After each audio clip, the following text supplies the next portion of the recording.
მოგესალმებით ქართული ფილმის მაყურებლებს. ეთერშია გადაცემა ლიტერატურული საქართველო. დღეს საინტერესო გადაცემა გვექნება ჩვენი საინტერესო სტუმრით. თქვენ წინაშე არის ახალგაზრდა მთარგმნელი, პროზაიკოსი, მწერალი, ძალიან ნიჭიერი ადამიანი, ბატონი გიორგი ვარამაშვილი, რომელიც არის არაერთგზის კონკურსის გამარჯვებული, მათ შორის ჩვენი ლიტერატურის საქართველოს 95 წლის თავისადმი მიზნულ კონკურსში გამარჯვებული არის თარგმნისგან ნომინაციაში და დღეს იგი ჩვენი სტუმარია. ვიდრე უშუალოდ ბატონ გიორგი ვარამაშვილთან გადავალ, მე მინდა დღეს ეს ძალიან დიდი დღე მიულოცო ჩვენს ქვეყანას, რომელსაც დიდგორობის სახალხო დღესასწაული ჰქვია და იმ დიდი ომიდან 905 წელია უკვე გასული. ომიდან, სადაც საქართველოს ბედი გადაწყდა. სადაც საქართველოს ერთხარე საქართველოსთან ერთად, ალანეთთან ერთად, ყივჩაღებთან ერთად, ფრანგებთან ერთად იდგა ილღაზის უზარმაზარი არმია, დილმაჩიდების, ართუქიდების და სხვათა თანამონაწილეობით. ჩვენ ამ ბრძოლაში მოვიპოვეთ ბრწყინვალე გამარჯვება, ძლევაი საკრებულით არის ცნობილი ეს გამარჯვება თქვენიცით და მე მინდა საქართველოს გამარჯვებული იყოს ჩვენ არასოდეს არ ყოფილვართ თავდასხმელები, არასოდეს არ ყოფილვართ შემცვლელი სხვისი ტერიტორიებისა, მუდამ თავდაცვის რეჟიმში ვიყავით და ასე თუ ისე გვიმართლებდა მიუხედავად იმისა, რომ მრავალრიცხოვანი მტრის წინაშე გვიწევდა დგომა. დიახ და სწორედ ჩვენი დღევანდელი გაზეთი, რომელიც მინდა წარმოგიდგინოთ, იხსნება დიდგორობის მისალოცით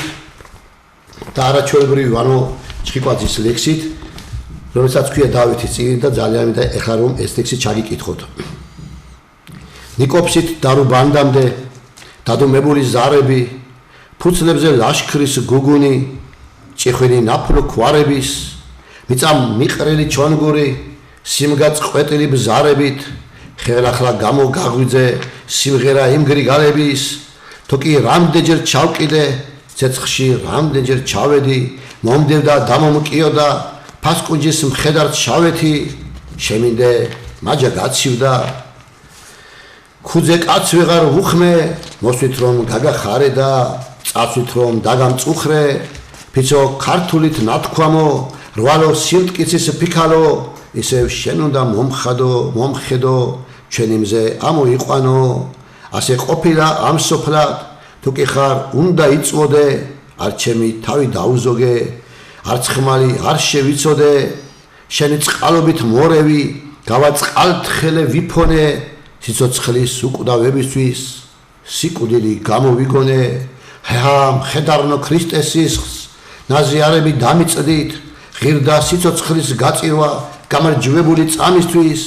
პირჯვარი გადავისახეთ, ყოლა ძლიერი გვიშველის, დანესტანამდე ქაჩთაგან, სამშობლო გამოვიხსენით, რა მოხდა, რა გემართება, აჭრელო სისხლო დუბელა, ორპირი ციხის კედლებში, ოთხივე მხრიდან უბერავს, შემინდე მაჯა გაცივდა, ქუძე კაც ვეღარ ვუხმე, მოსვით რომ გაგახარე და წასვით რომ დაგამწუხრე, დიდგორის შარო ამდედი, ხელახლა ვერ მომზევდება, ვადა თუ არ შეანჯღრე, ხმალი ქარქაში ბერდება, ვაჰ როგორ დამიცოტავდი, ცეცხლის ხელახლა დამთებო, საიდან მოგიმყუდროვო, სულ შებერილო სანთელო, აქ არის შენთვის მლოცველი, მიცკა მაგას უყიოდა, დიდგორით გადმოგჭიხვინებს, წმინდა გიორგის იორღა, ქვესკნელით შემონთებულო, უკვდავთა ძვლების ალებო, გამოაღვიძეთ სამშობლო, ჩამოსარეკო ზარებო და გამოგვეღვიძებინა და გამოფხიზლებულიყავით თავადაც ჩემო ძვირფასებო პატარა მიმოხილვას გავაკეთებ ჩვენი დღევანდელი ლიტერატურის საქართველოსა უბრალოდ აი ბოლო ნომრისას მეორე ნომერი ტრადიციულად არსენ გვენეტაძეს მშვიდობისა და სიყვარულის ერთს ეთმობა და საუბარია ცხოვრებისეულ განჯებზე მაესტრო გია ჯაფარიძესთან ბატონი გია არის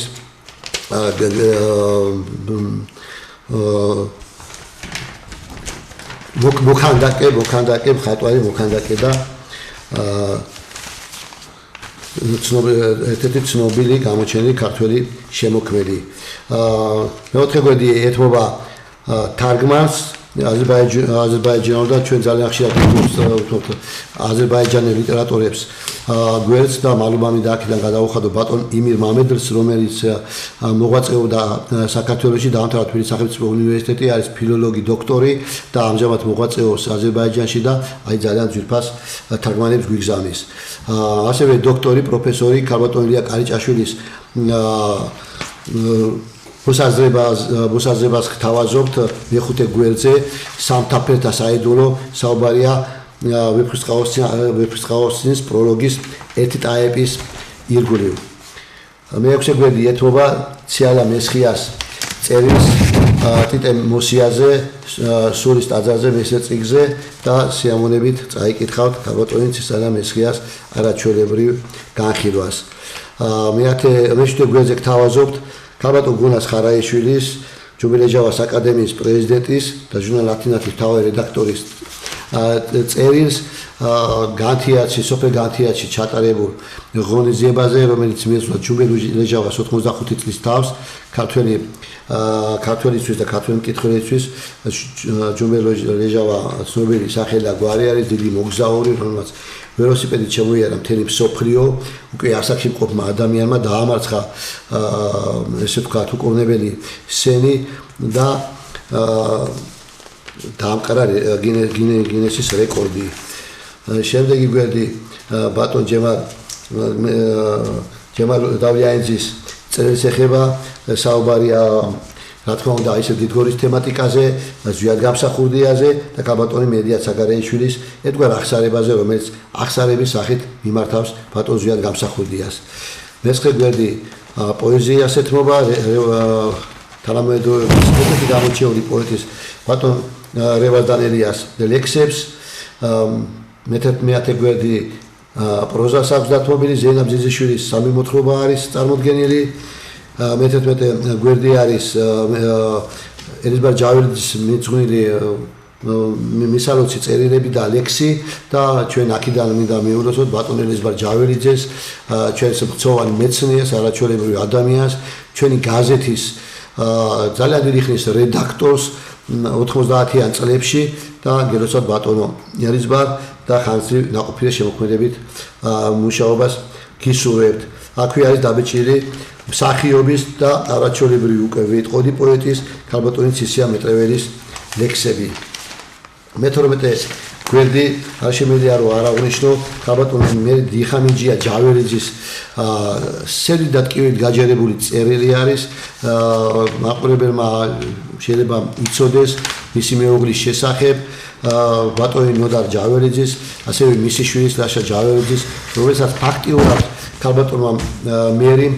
მეუღლე და შვილი ერთდროულად დაკარგა და აი ამ სევდას თავის ტკივილს გამოხატავს აი ამ სევდიან და ტკივილიან წერილში. შემდეგ მე-13 გვერდი ეთმობა თამარ შაიშმელაშვილის შემოქმედებას, რამოდენიმე კვირის წინ ჩატარდა წერათა სახლში თამარ შაიშმელაშვილის ჟურნალ ანეულის დაფუძნების და რედაქტორის არაჩვეულებრივი პოეტის პოეზიის საღამო და მასზე გამოხმაურება აქვს ქალბატონ თამო ჯაფარიძეს და დალი მაზმიშვილს. მე-14 გვერდი პოეზიას ეთმობა, დალი ზალიაშვილის და მანანა შარიკაშვილის ლექსებია წარმოდგენილი. მე-15 გვერდიც ლექსებით გრძელდება, თამარ ხოჭოლავას ლექსებით და ახალგაზრდა ნიჭიერი შემოქმედის გიორგი ქობარიას ლექსებს გაეცნობა. კითხველი, ხო რომ მე-16 ბოლო გვერდი დათმობილი აქვს არაჩვეულებრივ რეპორტაჟს ფილმებზე, რომლებიც საქართველოს ისტორიას ინახავენ, ზუსტად ასეთივე სათაური აქვს ამ წერილს, რომელსაც ნინო გულუა კულტურულ-სამეცნიერო ასოციაცია ალბიონის წარმომადგენელი ხელმძღვანელი გვიზიარებს და საუბარი არის რეჟისორ ნინო კოლანდარიას ფილმებზე, რომელიც მან უკვე ტრადიციულად აქცია, გადაღებული აქვს ფილმი იმერეთზე, კახეთზე, ახლა პარალელურ რეჟიმში მიდის რაჭაზე და გურიაზე, სამეგრელოზე გადაღება, შემდეგ ალბათ გურიაც მოყვება და სხვა რეგიონების და მინდა რომ აქტიურად იყოს ხადაჭერილი ეს პროექტი, იმიტომ რომ აი ზუსტად აი რაღაც ერთ საათში, საათზე ცოტა მეტ ქრონომეტრაჟში წარმოდგენილი არის ლამის ანტიკური ხანიდან, არქაული ხანიდან დღემდე თითეული კუთხის მთელი ისტორია, თავისი ისტორიული ძეგლებით, კულტურული ცხოვრებით და ასე შემდეგ და ასე შემდეგ. და აქვე არის კიდევ ახალი მექასულაძის ახალი წიგნი არტურ მანოვსკის სათაურით, რომელიც გამოსცა ნოდარ დუმბაძის გამომცემლობამ და რომლის წინასიტყვაობას ჩვენი სახელოვანი პოეტი ბადრი სულაძე აკეთებს. ეს არის მოკლე მიმოხილვა ლიტერატურული საქართველოს ბოლო ნომრისა, რომელიც აგვისტოს გამოვიდა. ეხლა კი უშუალოდ გადავალ ბატონ გიორგი ვარამაშვილთან. მე ბატონო გიორგი ძალიან მიხარია რომ ჩემი სტუმარი ხართ აი ამ ზაფხულის ცხელ დღეს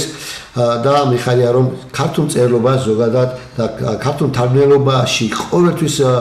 ვერ ვიტყვი რომ მაინც წარმოჩინებული ვიყავით, მაგრამ ძალიან დიდი კორიფეები ყვავიან იცი თქვენ მაგის შესახებ და მიხარია რომ ეს ახალგაზრდებისგანაც ესეთი მხარდაჭერილები არიან და ლიტერატურმა საქართველოს ჩვენ ქონდა პატივი რამოდენიმე კი არა ძალიან ბევრი თქვენი თარგმანები ძირითადად გერმანულენოვანი გამოგვექვეყნებინა და ძალიან აქტიურად თანამშრომლობთ ამაში, მინდა რომ წარმატება გისურვოთ და ეხლა მე და შეგეკითხოთ და ვისაუბროთ საუბრის წესში წავიყვანოთ ჩვენი დიალოგი საიდან როგორ მოხვედით თქვენ წერლობაში მოგესალმებით მინდა გითხრათ რომ მე ღრმა ბავშვობიდან წერდი მაგრამ მაშინ ესე როგორც ასეთი სერიოზულად არ მიფიქრია და რასაც ქვია ეს სერიოზულად და უკვე გვირ ვაიმე წერლობაში უნდა გამოჩნდა ეს არის 2018 წელი აქვე დავამატებ რომ მე მარტო მე წერ კიდევაც ვარ 4 წიგნის ავტორი 2 რომანის და 2 პატარა მოთხრობის და სხვადასხვა ჟურნალ გაზეთებში ჩემი პატარა ნაწარმოებებით იბეჭდება მაგალითად ანეულში წინა ნომერში დაიბეჭდა ჩემი პატარა მოთხრობა ხატვარი კი ბატონო, გავიცანეთ ჩვენ ამას არაჩვეულებრივი მოთხრობა არის. და რა შეეხება თარგმანს, თარგმანის ბავშვობიდან აი სკოლაში გერმანულ ვსწავლობ, პატარა ლექსიკონი მქონდა და მახსოვს ჰაინრიხ შაინეს ვეჯეკი და ზამთრის ღაპა, მაგრამ ეს არ იყო რაღაცა სერიოზული ასე შემდეგ. დაახლოებით 2019-20 წლიდან თარგმანს შევდექი და მინდა რომ რაღაცა პატარა ჩემი კვალი დავტოვა ამ სფეროში. სულ რაღაც 5 წელიწადია და უკვე თარგმანში 6 წელი იქნება. პროფესორ დონეზე ხარ ჩამოყალიბებული. 6-7 წელი კი ბატონო. ჩვენ ვეცოდით თქვენ. და ისა დამავიწყე ყველა ქართველს ულოცავ დიდგორობას. კიდე გვენახოს რა ესეთი გამარჯვება და დიდგორობასთან დაკავშირებით ერთი სიტყვა მინდა ვთქვა რომ მარტო გამარჯვება კი არა, იქ არის ერთი მნიშვნელოვანი რომ ომის დაწყების წინ მეფემ უკან დასახევი გზა ჩახერგა. ამით ანუ ან სიკვდილი ან გამარჯვებაო და ეს ძალიან დიდი მნიშვნელოვანი რაღაცა არის. ბატონო ეს ხო ერთ-ერთი ესე ვთქვათ მაშინ პოლიტიკური გადაწყვეტილება და სტრატეგიული გეგმა ესე ვთქვათ რომ თუმცა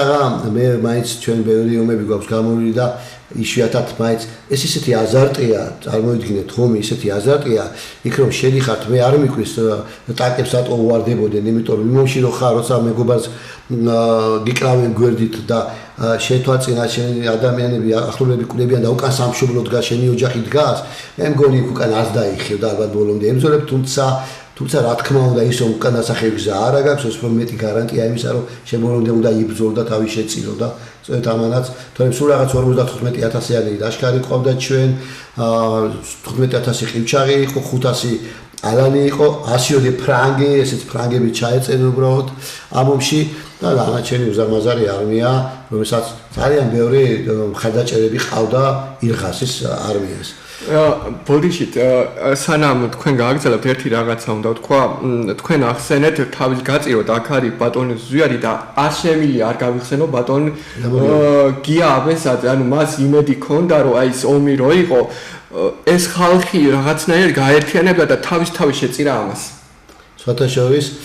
კარგია რომ გაიხსენეთ გიორგი მე დავწერე ჯერ კიდევ ადრე ერთი პატარა ლექსი არის ხლა როგორ გამახსენდება არ ვინ მოგისმინა დარჩა შენი სიტყვა ხმად მღაღადებეთა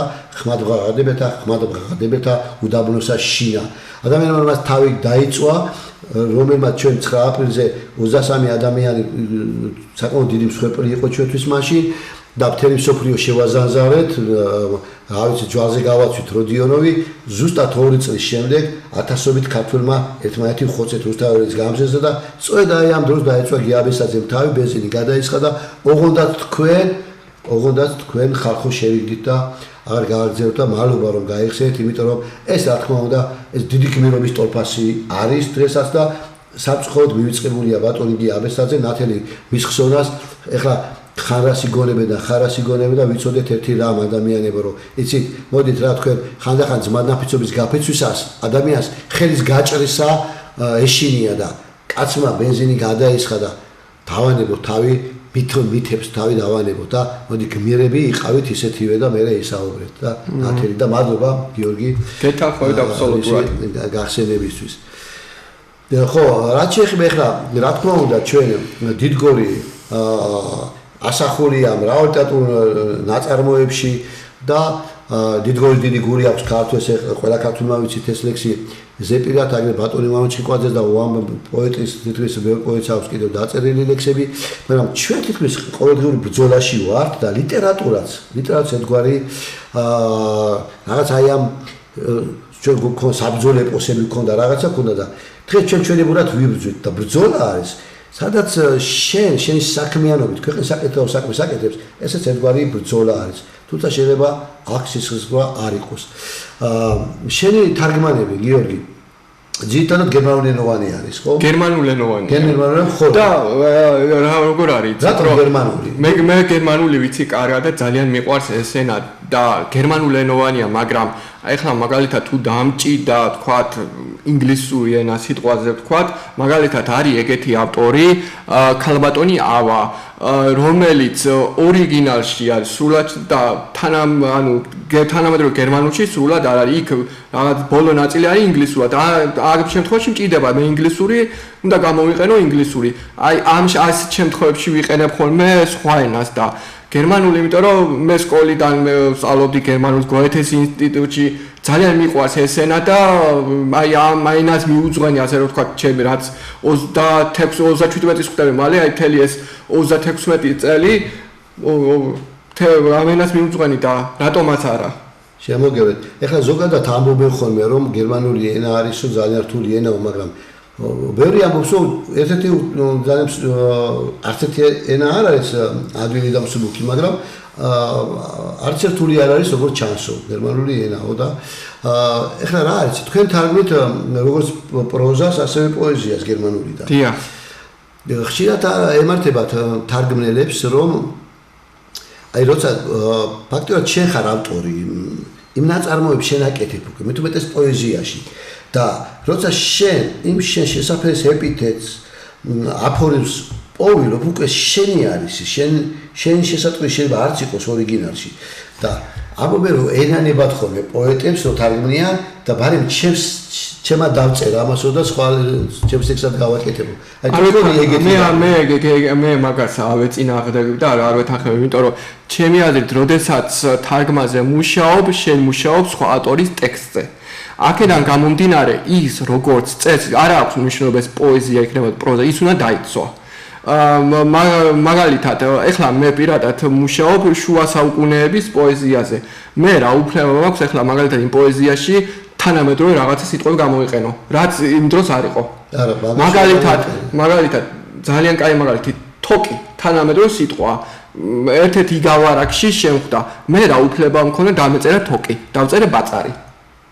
ძალიან კარგია და ჩვენ სიტყვა ბაწარი დავუვიწყეთ დასავლეთში მე მგონი აღმოსავლეთში არის სინონიმი საბელიც ქვია ხო და კიდევ რამოდენიმე შესატყვისი ამ სიტყვისა და მაინც თოკსაც რა უშავს მაგრამ უფრო თანამედროვე არის თოკი და ჩვენ ლამაზ ძველ სიტყვებს მივიწყებთ რამე და იცი ძალიან საინტერესო იქნება თუ გაქვთ მომზადებული ხა მე ვეღარ გაგაფრთხილეთ წინასწარ მაქვს აიქავი მე მოგაწოდოთ არ არის პრობლემა რომ ის არ აქვს როცა აიკითხოთ გერმანული ის არ აქვს ორიგინალი და მე ორიგინალიც კარგი ორიგინალი სანამ წავიკითხავ მანამდე მინდა ამ ავტორზე მოყვე თქვენ ახსენეთ ბრძოლა და თან ძალიან კარგი მაგალითია ეს ავტორი ეს არის ანეტე ფონ დროსტენ-ჰიულსჰოფი. ავტორზეც ვიამბეთ, იმიტომ რომ ეს ავტორი იმიტომ არის საინტერესო, რომ ეს როდესაც ეს მოღვაწეობდა, ეს ავტორი ამან დროს ქალებს ეკრძალებოდა წერა. აჰა. უფრო ცოტა ხმამაღალი ნათქვა მიეკრძალებოდა, იმიტომ რომ არ ეკრძალებოდა წერა, მაგრამ მათ უნდა ეწერათ ანონიმურად. ან უნდა ეწერათ კაცის ფსევდონიმით. ანუ ესე როგორც ასეთი ღიად, რომ აი ეს ამას ეს და ეგეთი რაღაცა თუ რაღაცა ვინმე გაბედავდა, ის ითვლებოდა რაღაცა ძალიან ძალიან არასერიოზული რაღაცა ნაწარმოები. აი როგორც ასეთი სერიოზული ნაწარმოები და ქალი ამის მიზეზი უამრავი იყო. ერთ-ერთი მიზეზი ის იყო, რომ ქალი ითვლებოდა სახში, ასე ვთქვათ, მუშა, ანუ ქალი კუთხეში როგორც იტყვიან. ხო, და მერე კიდე სხვადასხვა ფილოსოფიური აზრები არსებობდა, რომ კაც უნდა ეწერა მარტო და ქალი როგორ იყო ქალი და ასე შემდეგ და ამ ადამიანმა გამოსავალი რა ქონდათ, რომ უნდა ყოფილიყო ან ჯგუფი, ან უნდა ეწერათ, ან არავის არ უნდა ცოდნოდათ, ან უნდა კაცის მეტსახელით. და ამ ქალმა მოახერხა, რომ ეს ბარიერი გაარღვია და თავი დაიმკვიდრა როგორც სერიოზული ნაწარმოების ავტორმა და როგორ მოახერხა ეს თუ თან ამას რა უშლიდა ხელს რომ ეს იყო არისტოკრატიული ოჯახის წარმომადგენელი და ეს და ძალიან ისე ღრმა რელიგიური და ეს ძალიან დიდი დაბრკოლება იყო მისთვის და ამან როგორ მოახერხა ამ ადამიანმა რომ დილას ჩეულებრივ მოჩილი კაი გოგო მაგრამ ღამე სანთლის შუქზე წერდა ყველა დაიძუნა სადაც ქოხი ქონდა როგორც წავიკითხე იქ ადედა რაღაცა წერდა და მას ყავდა მეგობარი რომელმაც ხელი შეუწყო რომ მისი ნაწილი გამოექვეყნებინა ახთოვანებულიყო მისი შემოქმედებით და აი ესე დაიმკვიდრა მისი ებრაელთა ფიჭვი დღეს ძალიან სერიოზული ნაწარმოები არის და ერთი ძალიან საინტერესო ფაქტი მინდა მოყვე რომ დედას უთხოვია ამისთვის რომ გთხოვო რომ რელიგიური ნაწარმოები დაწერეო ბებოს მინდა რომ წავაკითხო და ამან უთხრა კარგიო და ეხლა არ ვიცი თქვენ განსაჯეთ თქვენ არ იქნება პრობლემა დაწერა მაგრამ ისეთი ნაწარმოები დაწერა რომ დედა ხმას აცემდა ანუ ის კი არ დაწერა რომ აი როგორც მორწმუნე ადამიანის პირიქით აი კითხვები გააჩინა რომ რწმენაზე ანუ ღმერთი არსებობს ანუ რაღაცა აი ესე რატო არის რაღაცა სიცარიელე რაღაცა ესე რომ ეს ფანატიზმი ხო არ არის და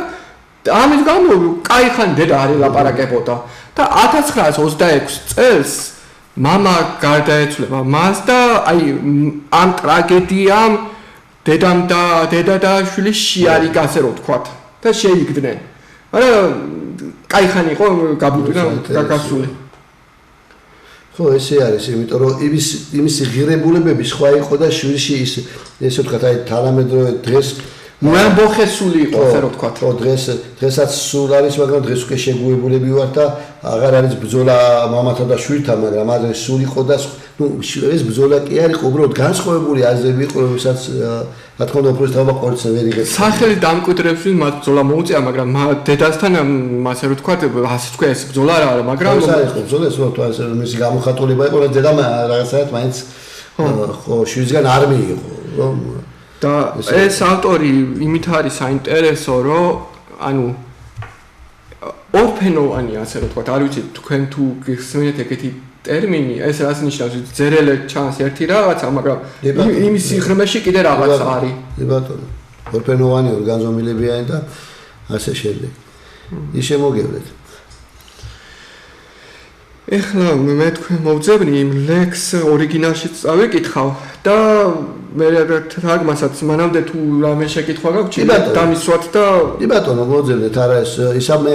მანამდე უბრალოდ რა მინდოდა რომ მე თქვა ჩვენ დღეს დიდგორობაზე გავამახვილეთ ყურადღება გიორგი და ეს თემა არ არის ჩვენი დიდი ტკივილი და დიდი აღტაცება არის და ამავე დროს ჩვენ გვაძლევს იმის ფიქრის საშუალებას რომ ჩვენ გამარჯვებული ერი ვარ და ჩვენ უნდა გავიმარჯვოთ სუდა. აი მესამე გვერდზე აი ამ გაზეთის მესამე გვერდი დათმობილი აქვს ვაჟა-ფშაველას, ივლისი ვაჟა-ფშაველას თუ ამოგეხსენებათ და საქართველოს რამდენიმე რეგიონში იმართება ვაჟაობა, მათ შორის იმართება ფშავში, თავისუფლების კუთხეში, სახლში, ასევე ლაფანყურში იმართება, კოჭბაში საგარეჯოს მუნიციპალიტეტი მართავს და ადგილობრივი მოსახლეობა და აი წლევანდელ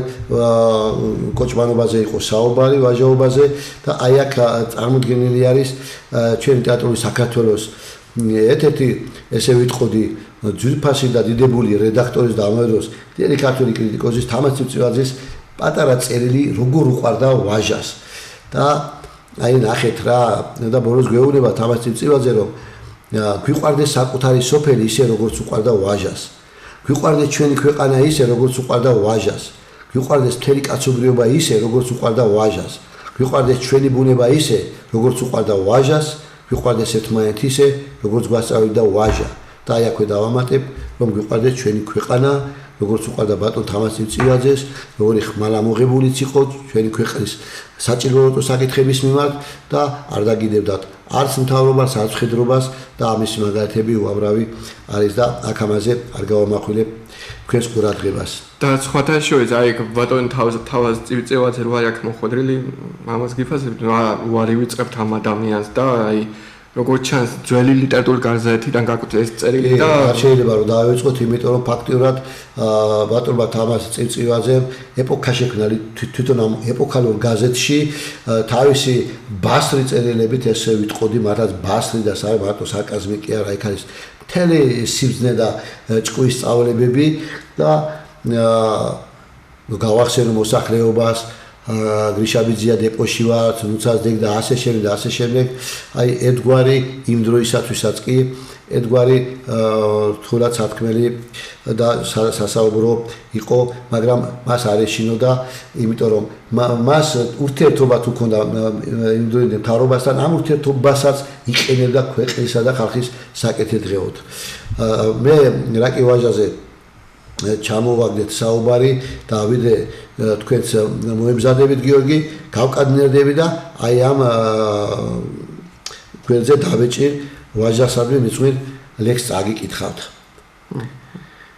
რა უნდა გითხრა ფშავიდან ცაში აფრენი არ წივს არც დაბრუნებას მიწაზე არც იმად მოსვლას არ გთხოვ უშენოდ თემის სინდისო შენი ლექსები მაწვიმს დაზამთრდება და მერე თეთრ თაულის ფიფქებად მათობს ნეტა ვინ დამალევინა შენთან გოსანოს აღთო დაგიხვდებოდი უფრო ზმას სტუმარო მასპინძლის წესით გავიხსენებდით გოგოთურს მოვიგონებდით მუცალს თემში კი არა ოჯახში ვეღარ ვამყარებ წესრიგს ცოლი შინარ მყავს შვილებსაც სიზმრებში ვხედავ თუმცა სატირალია სამშობლოს დღესაც თუ მიწა თუცა შენ კი რა ჩემო ფშაველო წინ მიიწევ ისე მაღლა და მაღლა ადიხარ ღმერთში იმკვიდრებ ადგილს გალაქტიკებსაც გაცდები აქ არ გეყოფა სივრცე საუკუნეებს ეყოფა შენი ლექსების მადლი შენ შემოцкერი რაც კია ფეხი მიწაზე დავდგი და მიხარია რომ ვაჟა ფშაველა უფრო და უფრო ხდება საკაცობრიო პიროვნება დიდი ადამიანი ზებუნებრივი ადამიანი რომელსაც უკვე ითხოვს სოფლიო ლიტერატურა და სოფლიო მოსახლეობა იმიტომ რომ ის რასაც ეს არის ქართული ფესვებიდან გამოსული ადამიანი და სწორედ ამიტომ ჩვენც ალბათ ქართველებს რაღაც გარკვეული მისია გვაქვს ჩვენი გენეტიკით ერთად ჩვენ მოვდივართ და ერთად ჩვენ ვარსებობთ დიახ და აქ კიდევ ისა ვაფხისტყაოსანი ძალიან აქტუალური არის და ეს ქალბატონ ლია კარიჭაშვილის ეს მოსაზრებას გადავხედეთ და მე პირადად ძალიან მომეწონა. სხვათა შორის მინდა გითხრათ რომ ჩვენ საერთოდ მინდა ჩვენო მაყურებელმა იცოდეს და არ გაგვინაწყენდნენ ავტორები, იმიტომ რომ ჩვენ ზოგადად ვეფხისტყაოსნის თემატიკაზე მოსაზრებებზე წერილებისგან თავს ვიკავებთ, იმიტომ რომ უამრავ ადამიანს სხვადასხვა ინტერპრეტაცია აქვს და ეს ფართობჯერობის საგანი, რა თქმა უნდა, ეს ისეთი ნაწარმოებია, რომ ეს მუდმივ ძიებაში არის და სულ იქნება და ეს ერთგვარი ბიბლია და დამალულია მაშინ ბევრი რამეები და ბოლომდე ჯერ კიდევ გამოკვლეული არ არის, თუმცა აი ესე რომ ხელაღებით ვისაც როგორ მოგვინდება და რა მოსაზრებები გვექნება, გმირები იქნებიან ესენი თუ ის ქვეყნები რომლებიც იქ ნახსენებია თუ ის სიტუაციები, ჩვენ ამაზე რა თქმა უნდა უარს ვაცხადებთ, თუმცა ქალბატონია კარიჭაში ისე ლამაზად, ისე კარგად, ისე ხატონად აქვს აღწერილი და მადლობა რომ შენ ამას ყურადღება გაამახვილე, რომ არ შეგვიძლია რომ ამაზე უარი გვეთქვა და ის ოპონენტებიც კი დამეთანხმებიან, რომ ჩვენ ნამდვილად კარგ წერილს დავუთმეთ ადგილი. გიორგი, არ არის აუცილებელი ახლა თუ მაინდა-მაინც. არა, ახლა წავიკითხო მე თქვენ წაგიკითხავთ ერთ ლექს. კი ბატონო. და რომელიც ხონა ეს თვითონ ეს ამის ორიგინალი ვერ ნახე, მაგრამ რაც გამოვაქვეყნეთ იმ ლექს წაგიკითხავთ. შემოგიდგენთ. ჩვენ ახლა შედარება კი არ მინდა, ჩვენ მინდა გერმანული ლექსი როგორ ჟღეს, ეგ მინდა. გავიგე და აი რაც გამოვაქვეყნე ხონაბუჩი იმ ლექს წაგიკითხავთ. დერქნა, ეს არის ძალიან ცნობილი ლექსი და ჩემი აზრით ეს არის ერთ-ერთი ლექსი, რომელმაც ძალიან დიდი პოპულარულობა მოუტანა ამ ადამიანს. შეიძლება ვცდები, მაგრამ ჩემი აზრია ესეთი. Der Knabe im Moor. Oh, schaurig ist über Moor zu gehen, wenn es wimmelt vom Heiderauche. Sich wie Phantome die Dünste drehen und die Ranke häkelt ihrem Strauche. Unter jedem Tritte ein Quellchen springt, wenn aus der Spalte es zischt und singt. Oh, schaurig ist übers Moor zu gehen, wenn das Räuch knistert im Hauch. ეხლა ამ ლექსში არის ავტორს ზოგადად ჭაობიანი ტოპორიანი ადგილები ძალიან უყვარდა და ამ ლექსში არის ნათქვამი რომ ერთმა უბრალოდ ბიჭუნამ უნდა გადაიარო ჭაობე, მაგრამ ეს ჭაობი არის რაღაცა საზარელი შესახედი, ძალიან ისეთი საშიში და მაინც ის გამბედავია და მაინც ახერხებს ამას და ეს არის ჩემი აზრით მისი შემოქმედების ერთგვარი ავტორი, იმიტომ რომ მან აი წინააღმდეგ გადალახა და თავი დაიმკვიდრა აი ამ რაღაც საშინელი რაღაცა ჭაობის შეიძლება მივამგვანო და ახლა ეს დამტკიცებული მეცნიერული როგორც ასეთი არ არის, მე ჩემ აზრს რომ ამბობ. Fest hält die Fibel das zitternde Kind und rennt als ob man es jage und hohl über die Fläche sauset der Wind, was raschelt drüben am Hage. Das ist der gespenstliche Gräberknecht, der dem Meister die besten Torfe verzehrt. Hier es bricht wie ein ihres Rind, hinducket das Knäblein Zacke. Vom Ufer starret Gestumpf hervor und heimlich nicket die Föhre. Der Knabe rennt gespannt das Ohr durch der Halme wie Speere und es wie rieselt und knittert darin. Das ist die unselige Spinnerin, das ist die gebannte Spinne Lenore, die den Haspel dreht in Geröhre. Voran, nur immer im Lauf, voran als volles in Holen. Vor seinem Fuße brodelt es auf, tu schätzuchit mit Halter brodelt es auf, es pfeift unter den Sohlen, wie eine gespässige Melodie. Das ist der Geigemann ungetreu, das ist der diebische Fiedler Knauf, der den Hochzehnteller gestohlen. Da bis das Moor ein Seufzer geht, hervor aus der klaffenden Höhle. Weh, da ruft die verdammte Margret. Ho, meine arme Seele. Der Knabe springt wie ein wundes Reh. Wer nicht Schutzengel in seiner Nähe? Seine bleichenden Knochelchen fände spät an Gräben im Morgenschwelle. Da mählich gründet der Boden sich und drüben neben der Weide. Die Lampe flimmert so heimatlich, der Knabe steht an der Scheide. Tief auf zum Moor zurück, noch immer wirft den scheuen Blick. Ja, in Geröhre war es fürchterlich, und schaurig war es in der Heide. ეხლა გუწფელად რო თქვა ამ ლექსის, ეხლა მე რო გადავთვალე, რომ ფიქრი უნდა თუმცა ამასთანავე ახლა ეს ჟურნალი ხო ნაბუჩი და დაიბეჭდა და ახლა თარგმანი რო იმას ყურა პატარა სპოილერი გამოვა იმის და ამიტომ შემოგიყვეთ ახლა ალბათ გვისმენს ჩვენ ერთი არაჩვეულებრივი პოეტი ქალბატონი ირმა შივრაშვილი რომელიც გერმანიაში მოღვაწეობს და მან თარგმნა რილკეს ლექსები არაჩვეულებრივი როგორც პოეტი ასევე თარგმნელი აირმა და მე ვკითხავ აბა როგორ ჟღერდა მეთქი და შეგვიფასებს თუმცა ხო ნაბუჯე გამახსენდა ბატონმა გიორგიმ დიდი სიყვარულით მოკითხვა გადმოგცათ მადლობა ბატონ გიორგის და ბატონი გიორგი ისევე როგორც ბევრი ჩვენი მეგობარი ძალიან დიდ საქმეს უდგანა სათავეში დღეს გამოცემა გაზეთის ჟურნალის ლიტერატურაზეა საუბარი ძალიან ძნელი არის მე უფრო თუ ამას ყოველგვარი შემწეობის გარეშე ახერხებ ადამიანი და ვინც აი ამ ლიტერატურას ემსახურება რა თქმა უნდა ყველას მე და დიდი მადლობა გადავხადო აი ჩვენი ლიტერატურული საქართველოს გადაცემიდან როგორც ქალბატონ თამარ შეშმანში ვახსენ გაზეთანეულის რედაქტორი ასევე ბატონი მეც მოვიკითხავ ქალბატონ თამას დიდი სიყვარულით არაჩვეულებრივი ადამიანი და ლიტერატურული სიღნაღი ასევე ჭოროხი ასევე აზორ სიპრაშვილი ჩვენი დიდი მეგობარი და არაჩვეულებრივი თარგმნელი ბატონი აზორი და მადლობა ღმერთს მწვანე ყვავილი და ბევრი ისინდი ლიტერატურული ჟურნალი ახლა გამოვჩეს აფინაჟი გამოდის მადლობა ღმერთს განთიადმა დაიწყო ბევრი ლიტერატურული ლიტერატურული მასკოტი ბატონი ავთო ბერიძე რომელიც ძალიან დიდ საქმეს უდგია სათავეში ჩვენ წინა ნომერში გამოაქვეყნეთ ანონსი ლიტერატურული კონკურსის შეთანხმების შესახებ რომელსაც ბატონი აზორი და ახალციხის მუნიციპალიტეტი ატარებს გრანდიოზულად შეიძლება ითქვას შოთაობას შემოდგომაზე და ყველას მინდა წარმატება ამ კონკურსში მონაწილეობას ვისურვო. გიორგი, რა მინდა გკითხოთ? აი როგორ ვქნათ, ადრეს ყოველთვის მნიშვნელოვანი როლი ეთმობოდა თარგმნილობით საქმიანობა საქართველოში, იყო სპეციალური განყოფილება, იყო ინსტიტუტებში, უნივერსიტეტში სპეციალური სპეციალიზაციები იყო ფაკულტეტებზე და თვითონ მწერალთა კავშირში იყო ცალკე განყოფილება, თარგმნილობითი განყოფილება, თავისი ძალიან დიდი შემოქმედებითი ჯგუფით ჩამოვთ იმ დიდებულ ადამიანებს, რომლებიც მაშინ ბაჩანა ბრიკვაძეც ყოფნის დავით წერედიანი და ასე შემდეგ და იყო არაჩვეულებრივი გაზეთი ჟურნალი ხომლი, რომელიც ძალიან ესეთი მასშტაბური იყო, ძალიან სქელტანიანი იყო, იბეჭდებოდა,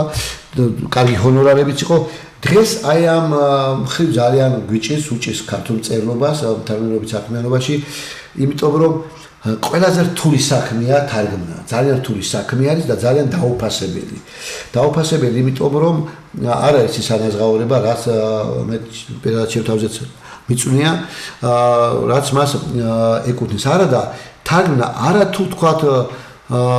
თარგმნოთ ჩვენ ის კი არა მთავარი რომ ჩვენ თარგმნოთ რა თქმა უნდა ისიც მნიშვნელოვანია გერმანული სხვადასხვა ევროპული თუ სხვადასხვა ენების ლიტერატურა, არამედ ჩვენი ენის თარგმნა. აი ეს არის ყველაზე რთული. ყველაზე ჩვენი ქართული ლიტერატურის გარეთ გატანა. ეხლა ჩვენ საბჭოთა კავშირის პერიოდში ცხოვრობდით, მაშინ როცა საქართველოს საბჭოთა კავშირი ერთ პოპულარული იყო და ქართული მწერლები არავის არ ჩამოვარდებოდნენ, თუ არა წინა პლანზე არიდნენ. მიუხედავად ამისა, რომ აი მოგეხსენებათ ჭაბვა ამერიჯიბის დათანხმდა შეაროვნაც რომელმაც აი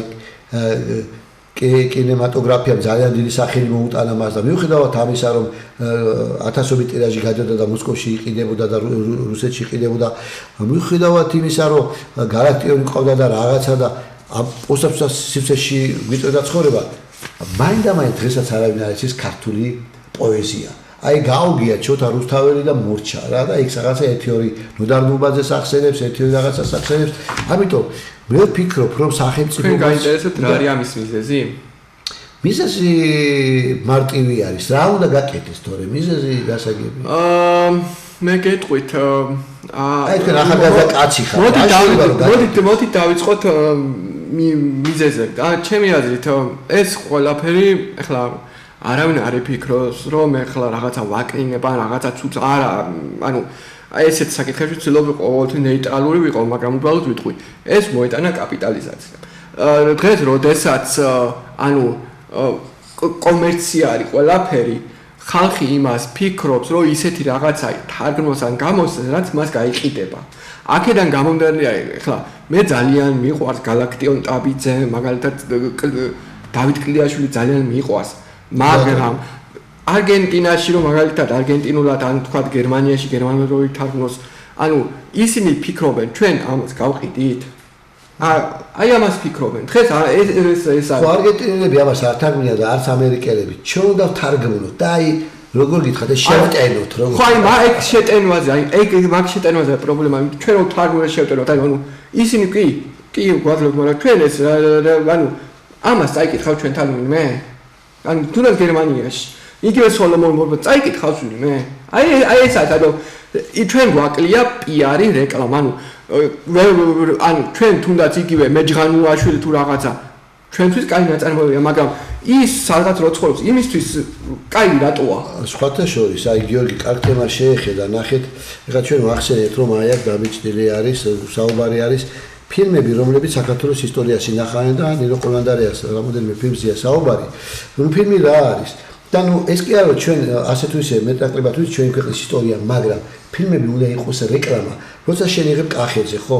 ეს კახეთი კი ჩვენც არ ვიცით ბოლომდე ჩვენი ქვეყანა მაგრამ ამ კახეთს ერთ საათში რომ საქართველოს სოფლიოს უჩვენებ კახეთს ინგლისურად სხვადასხვა ენებზე აი ეს არის რეკლამა მე ხშირად ვამბობ ხოლმე რომ 21 საუკუნე რომელიც გადიოდა თურქული კინოსერიალი ამ 21 საუკუნით თურქეთი გაიცნო მთელმა ევროპამ აი მიწედა გერმანიაში ყოფნა ტელევიზორებში უცხდნენ და უყურებდნენ ამ სერიალს ასევე იტალიაში, ასევე ესპანეთში, ასევე საბერძნეთში ხა ჩვენ ძალიან დიასპორები თუ ისინი ყავს ხო ემიგრაცია და იციან იმათ რომ უყურებდნენ თურქულ სერიალს და ისეთი კოსტუმირებული არის ეს ფილმი ისეთ დეტალებზეა საუბარი ისეთ ისტორიული ფაქტებია მოყვება ხალხი ფიქრობ კაცო ესენი იყვნენ ის ოსმალები ესენი იყვნენ დამპყრობლები ესენი თავებს ვაჭინე ხარ და ესენი იყვნენ რა კარგი ხალხი ყოფილიყო როგორი სამართლიანები როგორი კარგები და ესე შეაყვარეს აი ამ ფილმით და დღეს სულთურ კინო და სერიალს უყურებს მთელი ევროპა იცით იმიტომ რომ ეს 21 საუკუნე კინო კი არ იყო და სერიალი ეს იყო რეკლამა აი ეს მრავალსერიანი რეკლამა იყო წარმოგიდგენიათ რომელსაც მილიონები დოლარი ჩადო თურქეთმა რომ სოფლიოსთვის ეჩვენებინა აი ესენი ვარ ჩვენ თუმცა იქ რა თქმა უნდა ნახევარზე მეტი ილუზირებული არის და რა თქმა უნდა შელამაზებული თან ერთ საკითხს უნდა შევეხო ახლა იმედი მაქვს სწორად გამიგებ თქვენ გერმანიაში მაგალითად არის ნიბელუნგების სიმღერა არსებობდნენ მინენზენგერები და ტრისტანი დაიზოლდა და ასე შემდეგ ეხლა გერმანელი რომელიც ამ ყველაფერს კარგად იცნობს და ჩვენ თარგმნით გერმანულად და თქვა ვინდა რომ წავაკითხოთ შეკითხვა არ გაუჩნდება მე აი ეს ნაწარმოებები მაქვს რატომ და წავიკითხო ეს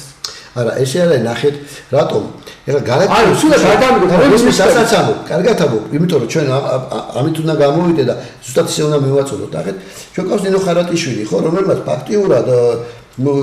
საკმარისი იყო პრემიერ-მინისტრი გამოსული იყოს გერმანიის და ეთქვას აი ბოლო დროს არ წავიკითხე ეს ყველა დიდი ნაწარმოები და ეს გოგო გახდა უცბად აიტაცა მთელმა ევროპამ ეს გოგო და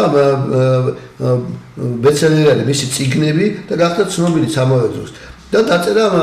გაიყოფაზე კომუნისტებს როგორც ვიყავით. ამიტომ ვამბობ რომ აი რაღაცა უნდა მიწოდება, რაღაცა სხვანაირად უნდა. ჩვენ გვაქვს ესეთი ნაწარმოებები, რომლებმაც შეიძლება აი ნუბელენგების ქვეყანაც დააინტერესოს, ავტორის ქვეყანაც დააინტერესოს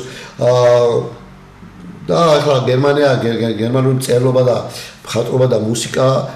გასაგებია, მაგრამ ჩვენი ისა და ყველა საინტერესებს ახლა ხო აი არიან ნობელის პრემიის ლაურეატები, ხო და სხვადასხვა ქვეყნებიდან და რაღაც რატო არ შეიძლება ქართველები ამით თუ არ წავედით ჩვენ აი ამ კუთხით ამიტომ ვამბობ რომ თქვენ ხართ მთარგმნელი დღეს ჩვენი სტუმარი ხართ როგორც მთარგმნელი და თარგმნელობა არის ძალიან მნიშვნელოვანი ჩვენ ქვეყნისთვის აი ამიტომ აი ამ ჩვენი რედაქციიდან ჩვენი გადაცემიდან მინდა მივმართო ზოგადად ქვეყანა ძალიან დიდი ფული იხარჯება ვიცი თარგმანებზეც მაგრამ უფრო მეტი წარმოვაჩინოთ უფრო მეტი თარგმნელები მოვიწიოთ რაღაცეთი დიდი ჯგუფი უნდა გაკეთდეს და აქტიურონ და ითარგმნოს ქართულადაც და ქართულიდანაც. მეც ვიტყვი რომ ძალიან ბევრი ნაწარმოები თუ ითარგმნება ქართული ლიტერატურის შედევრები იქნება ძალიან კარგი. მაგალითად თუ ამირან დარიძე ვისრამიან რატომაც არა. ხო იქნება აი თუნდაც მაგალითად ვეფხვის ყავსანი რაც მეტ ენაზე ითარგმნება თუ ვეფხვის ყავსას არ აკლია მაგრამ ისიც რა არის სამწუხაროდ კი ითარგმნება მაგრამ კულუარებში რჩება და არ გადის ფართო მასებში და რატო არ შეიძლება რომ თქვა ვეფხვის ყავსანი მე მგონი არის უკვე შეტანილი ძალიან ბევრ საზოგადოებრივ ინსტიტუტებში სადაც სწავლობენ ფილოლოგიას მაგრამ სკოლებში რატო არ შეიძლება რომ ისწავლებოდეს თქვა ვეფხვის ყავსანი თუ შენ ამას რაღაცა განაზოგადებ და სოფლიო მნიშვნელობის იმად აქცევ მაგრამ შენი ქვეყანა შენ უნდა წარმოაჩინო ეს და შენ უნდა ანუ რაღაცნაირად ამას ეს არ არის ძალიან ადვილი რა თქმა უნდა არ არის ეს და ჩვენ თუ თემას ვეჭიდებით მაგრამ ერთი საკითხი ბატონი ჯუბა ეს ვეფხვის ყავსნის ესპანური თარგმანი ვნახე და იქ არის ერთი მომენტი რომ ეს ამბავი სპარსული ქართული ნათარგმანები ჩემი აზრით ეს პირდაპირ არ უნდა ითარგმნოს იმიტომ რომ კითხველი გაუჩნდება აზრი რომ ეს არის რაღაცა კარგი კაცი ხარ ირანული ნაწარმოები და ეს ანუ აქ უნდა დაირღვეს და უნდა აჩვენოს ის ვინც თარგმნობს რაც გულისხმობს ეს არის ქართველებისთვის პარალელურად ჩვენ ვიცით რა იგულისხმება სპარსულად ნათარგმანებში და რა კარგად აი მართლაც ეგაა რომ პირდაპირ აი თარგმნილი ესპანურად არასოია ის ესპანელი და გერმანელი და ნებისმიერი სხვა იფიქრებს რომ რა თუ სპარსულად ახლა ამას ატო კითხვა მე სპარსულად წავიკითხე ხო ესპანურში პირდაპირ არის და არასოია სწორად არის ხაზმა და ამიტომ თარგმნმა უნდა იცოდეს მაგრამ დღეს ვისაც ვიცოდა ვინც ოდნავ ენა ისწავლა ყველა თარგმნელი არის და ანუ რა თქმა უნდა ეს სიმახინჯეს Google Translate და არანაირად არ მივესალმები მე მგონია ჩვენ ძალიან კარგი გადაცემა გამოგვივიდა ბატონო გიორგი იმიტომ რომ ძალიან მნიშვნელოვან თემებს შევეხეთ მე მიხარია რომ ესეთი ახალგაზრდა ადამიანი აი ამ ძიმე შრომას ხართ მოკიდებული და ძალიან აქტიურობთ რამდენჯერმე დაიბეჭეთ ჩვენთანაც იყავით კონკურსის გამარჯვებული კიდე დაიბეჭებთ აი ჩვენ მომავალ ნომრებშიც კიდევ რა თქმა უნდა ჩვენი მაყურებელი და მკითხველიც ხილავს ბატონი გიორგი ვარამაშვილის შემოქმედებას კიდევ ერთხელ მინდა დიდი მადლობა გადაგიხადოთ გიორგი და მინდა ჩემს ქართულ მოსახლეობას ჩემს ქვეყანას მიულოცო დიდგორობა და